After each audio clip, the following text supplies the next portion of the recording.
Oh my goodness, guys, look at that.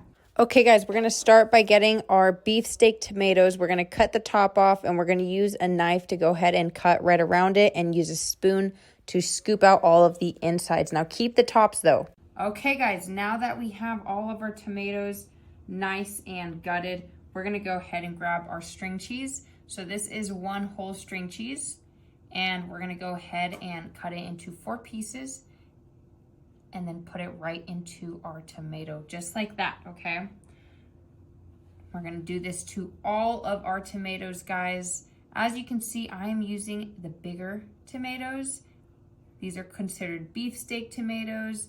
They are perfect for this recipe because they are just so big and can get nice and full of good ingredients, and they just taste so delicious. Perfect. So we have our cheese in all of these. Okay, guys, now we're gonna go ahead and throw some chives into it around the cheese, okay? So you go ahead, put it right around, perfect. As you can see, it kind of fills up that gap, and that will allow the cheese to bake very well with the chives. Perfect. Now, guys, we're gonna go ahead and grab our egg, okay? So we have our egg right here, and we're gonna toss it right on top. There we go. As you can see, we wanna use the whole entire egg. And don't worry, guys, this is raw, but this is going to bake with the tomato, and it's going to be fully cooked. Okay, there we go. We have our second egg and our tomato. There we go. If you're worried about it falling over, you can always kind of scoot it over just like that.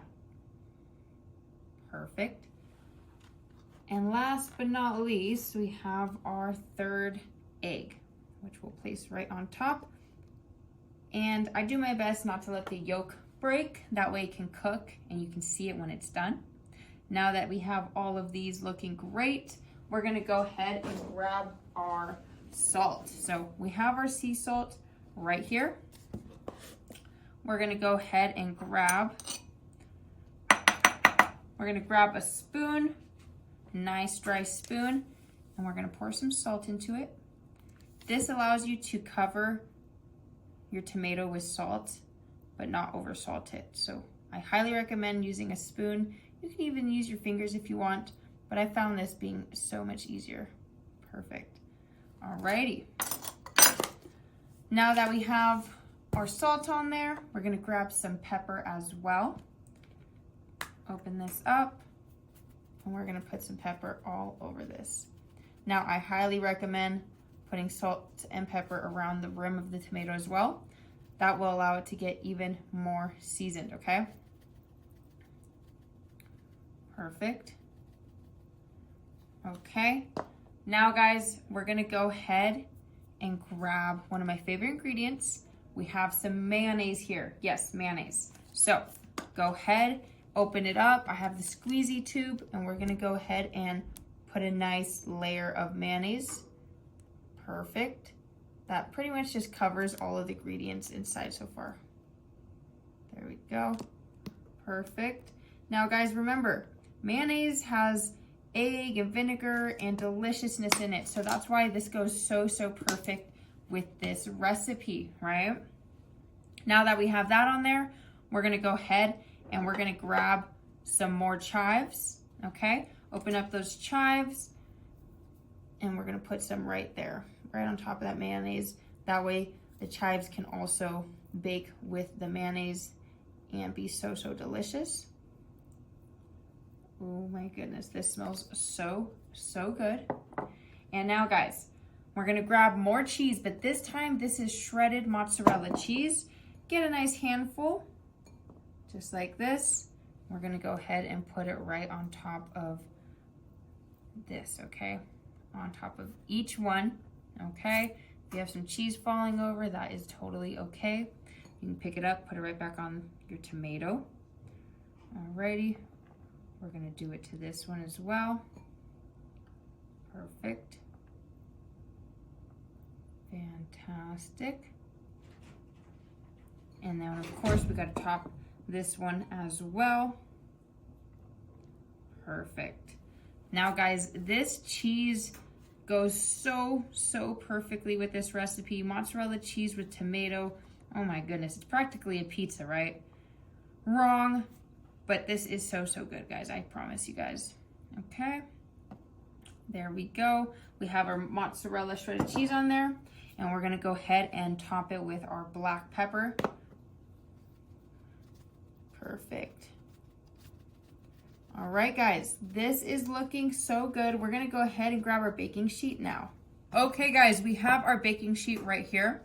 Now we're gonna go ahead and grab our olive oil. We're gonna go ahead and put it right into our baking sheet, just like that. And we're gonna grab our cooking brush. Now we're gonna use our cooking brush to go ahead and make sure we fully coat our baking sheet with our olive oil, just like this. Perfect. Fantastic, guys, look at that. Okay, so this is fully coated with our olive oil now. And we're gonna go ahead and grab our tomato bottom first. So go ahead and face it down, just like this. And we're gonna put our tomato right on top. So this just adds a very special, beautiful touch to the tomatoes. Now it kind of has like a pedestal to rest on, which just makes them look so much better. That's why we went ahead and saved these, and it just makes it look so much more grand.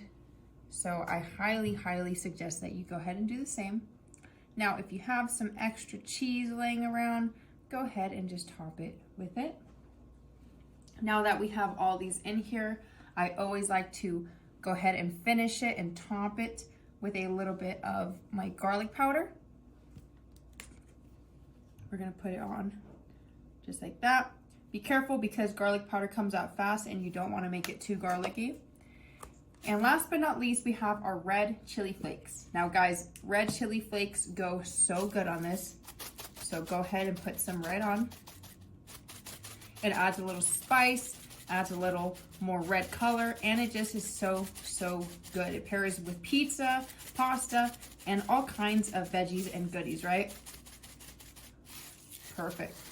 All right, guys, we're gonna go ahead and toss this into the oven now for 25 minutes at 375 degrees.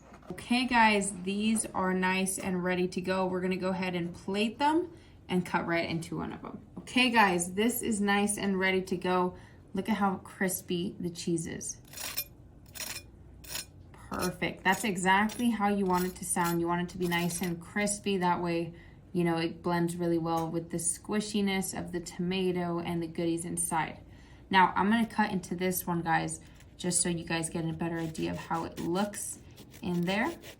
I wanna show you that it is indeed fully cooked, okay? Oh my goodness, guys, look at that. Look at that egg. It's fully cooked. And this cheese looks nice and gooey. So if you actually pull on the cheese a little bit, you can see that it is nice and melty. Whew.